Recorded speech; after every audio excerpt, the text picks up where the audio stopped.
What's up, everybody? Thralls Miller here once again. I'm Necrotic Nick. I'm Jammin Jon Miller. And we have an album review, and honestly, kind of a surprise one because we didn't know this was coming out until... Nobody did. Yeah, it was announced like a couple of days ago. It was like, holy shit, this band has a new album, and man, we've been kind of wondering where they were for a while. So we are going to go over the latest offering from Tomb Mold, The Enduring Spirit.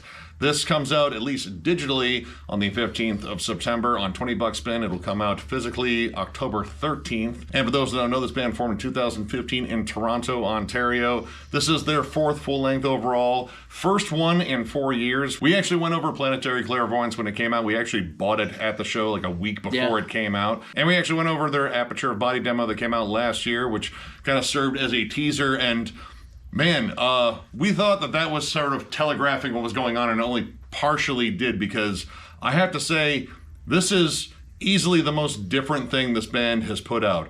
Yeah. Now, if you go back, you listen to albums like Planetary Clairvoyance, Primordial Malignity, and the absolutely awesome Manner of Infinite Forms, you get savage, technical, disgusting, old school death metal. This band was kind of one of the reasons why this sound has come back in terms of like that just gross old school death metal sound, like bands like Blood Incantation, Phobophilic. There are a ton of them. And when Tomb Mold, surfaced here, I was like, okay, let's see what they got. I imagine it's going to sound disgusting as hell. And I was only partially right, like very partially right. This is wildly different. Yeah, it's thrashy, it's proggy, melodic as fuck, like everywhere. Like there is melody drenched in this album. It's clean, it's crisp. Production, of course, done by Arthur Risk, so naturally it's gonna sound pretty good, but like you can hear everything. Everything is more well defined for a change. Yeah, and it's really threw me for a loop a little bit, because I was totally expecting like the gross sound of Tomb Mold, what I really dig, and this was totally off left field, whatever. And the thing that got me was the progressive styling of it, obviously, and then the vocals still kind of stayed the same, though. Yeah, drum work is still very savage, but more intricate. Like everything is more intricate, and I think it's partially due to the production being a lot cleaner. Like Arthur Risk does really raw production, but compared to Tomb Mold's previous albums, this sounds a lot cleaner. In fact, you can make out every intricate, wild riff on here. There's not that thick layer of grit. In fact, I would say this album is almost too clean for Mold to grow on. When you get down to songs like Will of Whispers and Fate's Tangled Thread, man, that is where the album just kind of throws, everyone at the table for a loop, because we all kind of did a little look at each other like, wait, what? Didn't even seem like we were listening to like the band we were listening. I had to like think about it, because I haven't listened to Tomb Mold in a minute, and I'm like, am I thinking of the wrong band? And I'm like, no, I'm not. I looked down at my phone several times, and I was like, wait a minute, is this still Tomb Mold? Because it sounds like Cynic. Yeah, it has clean jazz fusion progressions, really cool bass lines, which the bass is actually done by Derek Vela on this one, and he definitely, I would say, took some of that time maybe in Dream Unending and sort of blended it into Tomb Mold, because there's a lot more atmosphere and lushness, but there's also a ton more technical play. Like, you could almost argue that this is a tech death / progressive death metal album. Oh, and totally. I think you might be right. Like, I can't really call this old school death metal anymore, but no, I don't think so. I know that I was really entranced by it, and the proggy leanings.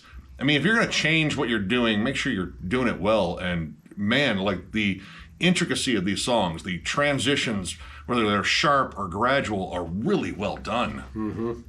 And the lead work.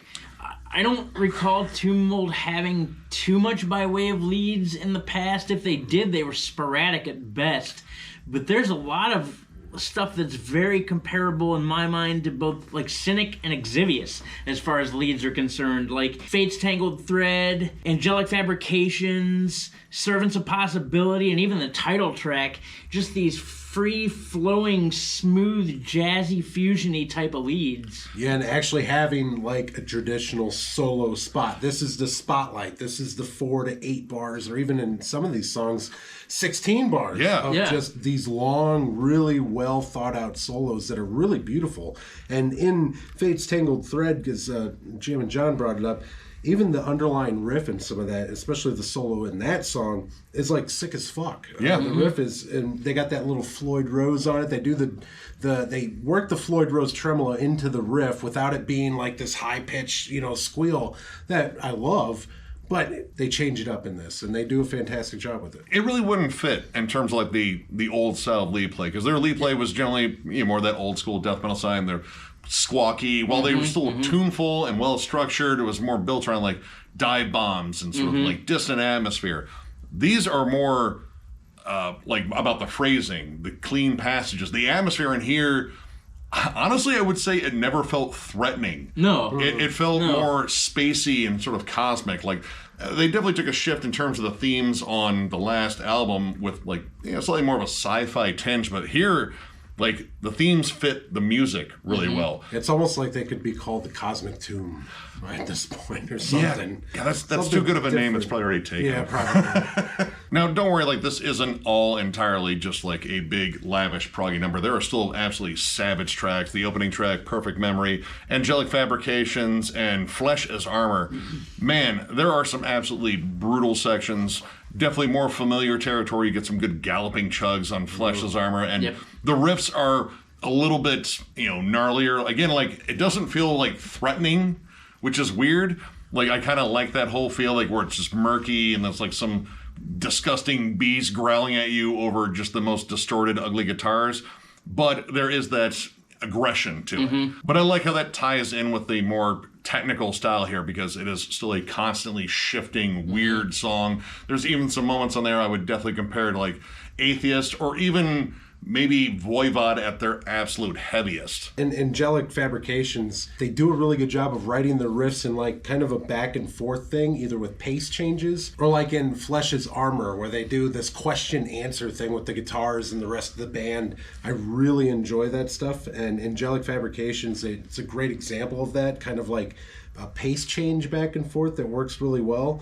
And the end is awesome in this song too. The great underlying groove in that song really fits really well. This is probably my favorite song on the album. I think this Angelic. I would say it's probably the most like familiar one. Like, if you listen to it, you'll definitely recognize this tune mold. Like, it has echoes of the past albums, but there again are the new wrinkles that come in. But it's not as different as some of this other stuff, especially like the title track, which is 11 and a half minutes of insane riffing, awesome melody, just honestly some of the best songwriting I think they have ever done. I get reminded of Phobophilic and then Between the Buried and Me. Like, the way that whole thing is structured, especially the clean break, you get around like the 4.5 minute mark and it hits this bridge that's just a beautiful fucking jam. It honestly takes over a good chunk of that song. Like, that bridge is huge, and that's where the lead really takes over. Like, that's your 16 bar. 16 bars. Dude, and it's really good, and how it kind of weaves in and out with the melodies. The guitar interplay, I think, is way more prominent here. Like, you can hear each guitarist really sort of complementing each other, like adding cool harmonies and tags at the end of riffs. Yeah, there's a definite, just totally different vibe on here, which is definitely something interesting I want to bring up, because I could honestly see this album as being somewhat divisive with fans, because it is vastly different. There are enough maybe elements of familiarity there on this one, but man, like, the overall vibe of this is very far removed from their older material. And, well, fans are fickle, and this band really cemented themselves with this nasty, old-school death metal style. And this shift, I mean, honestly, this is almost like the break in the death fan base, where, like, I only listen to shit all the way up to, like, spiritual healing, and then all the other techie stuff I don't bother with. And then you have other fans like, oh, no, it's the techie stuff, and the old-school stuff's just stupid. They're both wrong. All death is good. Right. I mean, I like it all. I will side more with the techie stuff, but I like it all. Yeah, and I'm the opposite of that. I side more with the Unga Bunga stuff because I'm a Unga Bunga type of individual. See? So, yeah, division already actually presented right here. But honestly, I can see why they changed their sound. Like, you know, they've been gone for 4 years, right? Not counting the demo, which, I mean, the demo was definitely more along the lines of what I expected. Yeah. But I can see them wanting to change because they've already conquered essentially that sound. In fact, they galvanized so many bands to just like, hey, let's just do this style again. So if they came back with something that sounded like Manor of Infinite Forms, it might sound a little dated. It might sound like, yeah, it kind of blends in with the pack. Now they have something fresh and interesting, and honestly, it shows up a whole new dimension of this band's talent because 100%. everyone sounds fucking great on here. Like, this is one of the tightest albums I've heard from them in terms of like the musical ability on here.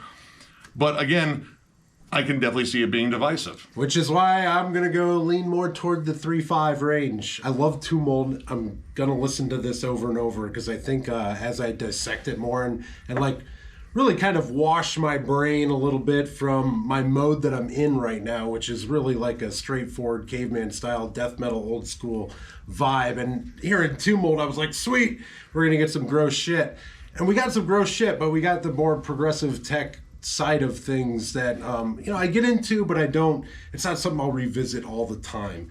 So, but the musicianship in this is fantastic. These dudes are killer on stage and off stage. I will see them anytime I can afford to do so. This is a great album from a musician standpoint. It's technically almost perfect. There's really not many flaws in the playing or the stylings or the phrasings or anything like that. It sounds a little disjointed for me sometimes with some of the riff breaks, but that's, the prog side of things and what I don't necessarily overly get into. But I still respect the shit out of this band. And a 3-5, and that'll definitely go up as time goes on. But first got, that's where I'm at.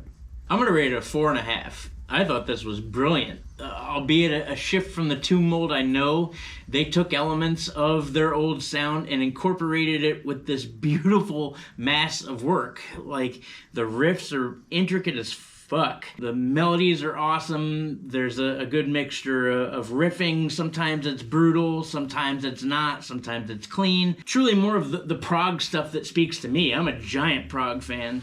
And when I heard things like, Cynic or Between the Buried and Me or Exvius, I thought, like, man, what a good way to take things, especially after being gone for so long. You can tell everyone's practiced their instruments. The drum work and being able to also do vocals, like, right there, bud. I love you, but right there.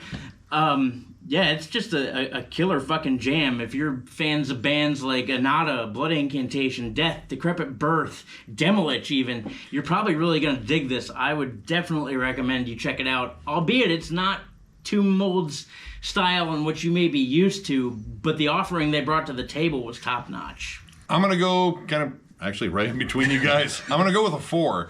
And there is definitely room for this to go up. It is a bit of a stylistic shift, and honestly, I would say I would listen to this album for completely different reasons than I would listen to any of their other albums. Yeah. But either way, I'd be listening to Tomb Mold, and I'd be pretty fucking happy. This is really different, but man, they really executed this sound well. Like, the clean breaks in here, the jazz fusion moments are absolutely fantastic, even though, again, it sounds so out of place considering what we've been listening to this point from this band. I almost feel like this is the album that Blood Incantation fans wanted after Hidden History of the Human Race, but they got that cool synth album that I didn't think was that bad, but everyone fucking bugged out about, even though they told them, hey, we're going to do a synth project. I'm like, no, that's ridiculous. Oh my God, they did a synth project. I thought they were joking.